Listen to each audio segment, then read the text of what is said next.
Hi, everyone. Marianne Croce here from Small Biz Vantage and the creator of 3 Day Weekend System and Coaching. And I am so glad to be here each and every week to do these business leadership lives in 15 minutes. These are actually tips and some advice and even some lessons learned that I share with my clients. So, a common question used to be, Marianne, who do you work with? That was the most common question. And I do work with business owners that have teams that are in the automotive or the skilled trade businesses. But there's another question that I've been getting a lot lately, and it's what is 3 Day Weekend System and Coaching? And I'll quickly tell you that basically it is a framework, a system that helps you get your shop to run without you. You may want to leave as you need or you want to, and this is a way for you to be able to do that. Now, it's not for everyone because some business owners are perfectly content with running their business, for their life until they retire, until they, leave. And that's it. They want to be a one person business or a two-person business, and they're happy that way. And here, I may be a little bit different than some coaches. If that's what makes you happy and that's your goal, then I say go for it. But if you want something different, if you want to build a business that is profitable, sustainable, and enjoyable, then my suggestion is, have some type of a framework or a system, whether it's me or someone else, definitely get that. So this week's topic is reflect on this year's wins, 2023. This is something that you can do every year. I do it every year, but I wanted to bring this to everyone's attention because, another year goes by, and there's a new year on the horizon. How do you actually feel about that? A lot of people look back on the previous year and kind of think to themselves, there was good and there was not so good. There was some bad or some challenges.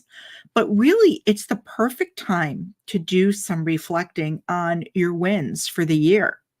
And you know what? I'm sure that there were many for you, just as there were for me and my team. So think about your business and your personal life. How about the top three, personally and professionally? Think about that. There were wins, big or small.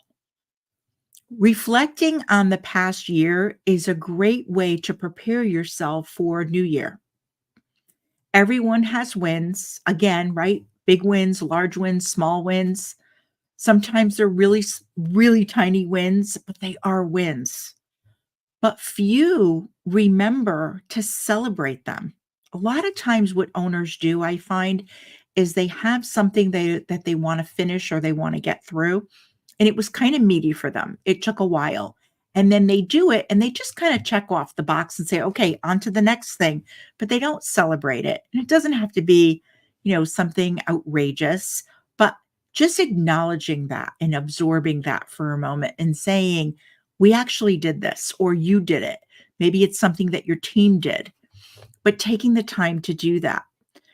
So that's what I found that many owners have told me. And if you do that checking off the box thing, you're not alone. So here are questions that I ask myself personally and professionally at the end of each year. And if you find this valuable, please share it with another business owner that you know. I'm glad to have you here, even on the replay. It's always good to share it. So, the first question that I ask is, what did you learn? I ask myself that, Marianne, what did you learn? What new skills or new way of looking at my business? What happened? I acknowledge even who I learned from, the lessons. Maybe there was a difficult customer or client that you had. And instead of really getting upset about it, if you reflect on it, what was the takeaway? What did you learn from that experience? So think about, who you learned from and the kind of people that you surround yourself with. That's what I do. In the actions that I took, what worked and what didn't? So I did different things in my business. You did different things in your business. You took action on things. What worked? What didn't? What did you have to tweak? What worked really well? And then when I do this, I focus on 5 areas of my business. That's for the work part, right? The business part. I focus on my marketing, my sales, my operation, people, and the financials. So I look at all those areas and I ask these questions. And now for my personal life, what I focus on is relationships, health, and my personal self. And what I mean by that are the things that fuel me. I find what is it that fuels you? Sometimes owners forget what fuels them because all that goes on the back burner. So that's the first question. What did you learn in this past year? The second question is, what did you overcome? What challenges happened and how did you get through them? That's something that I ask myself. And I take note if these lessons, these challenges, whatever it was that I had to overcome, was it harder or easier to navigate through it than I thought it would be? I find a lot of times if I think that something or I believe that something is really, really a huge problem or a huge challenge, that when I look back, it really wasn't as difficult as I thought it was going to be.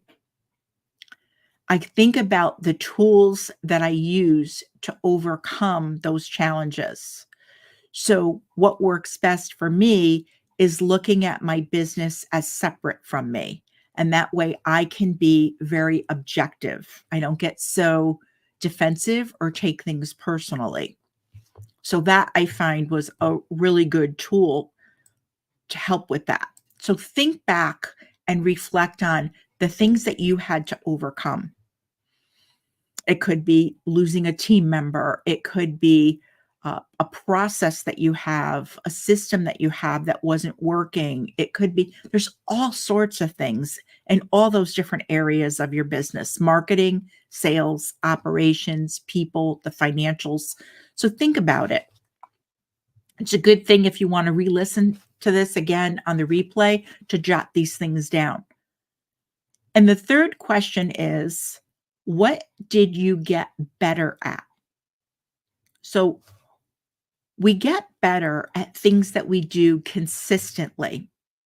So I take note on what I did consistently and even the things that I took off my plate. Maybe it's something that I outsourced or it's something that I delegated to someone else. I even take note of those things. So what did I get better at? This allows you to work more on your business than in it. Gives you the view, that 30,000-foot view for you to be able to look at your business and really see it as it is. As an owner, areas to measure are your relationships, messaging, and financials.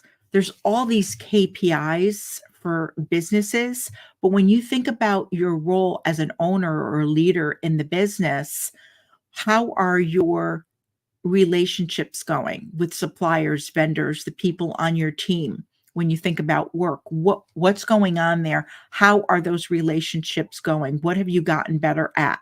Your messaging, is it really clear?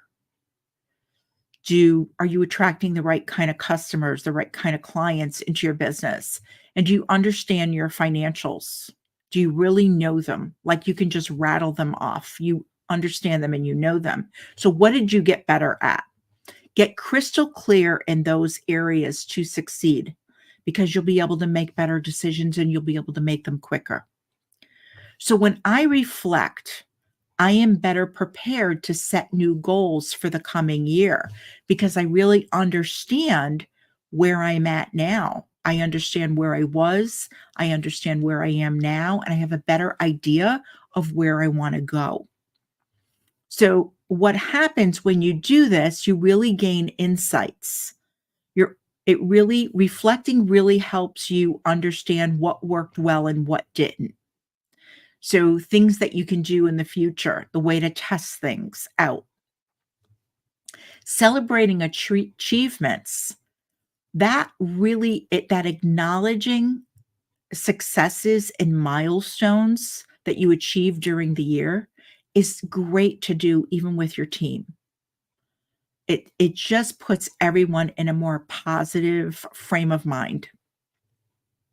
And we learn from mistakes when we reflect. We identify areas where you can improve and the things that you've learned from setbacks and challenges. So, what I'd like to leave you with is a pro thinking tip. Learn from the past. So, I do believe in looking back at the past. I'm not a person who thinks that it's in the past, forget about it, leave it alone. I do believe looking at the past, but you learn from it. You don't live there. Don't live in the past. Don't get hung up on the past. Don't overthink. Focus on using the past to make you stronger. I'm going to repeat that. Focus on using the past to make you stronger. You'll come out better on the other side, stronger on the other side, and take the time to celebrate your wins, big and small. Adjust for next year. Every experience helps you grow. So I'm doing a training. It's a free training next week on Thursday, December 28th, 6 p.m. to 7 p.m. That's Eastern time. I will put a link in here so that you can register for it. And basically, what it's going to be very quickly is making 2024 a winning year. Then we're going to discuss the number one mistake that keeps owners in overload. You're going to discover how to navigate change or challenges.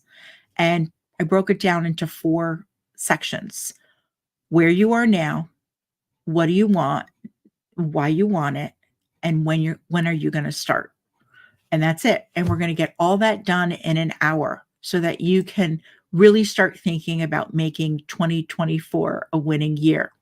So I'm so glad you're here. If you find this valuable, please share it with another business owner that you know. And I look forward to next week's Business Leadership in 15 Minutes. Have an enjoyable week.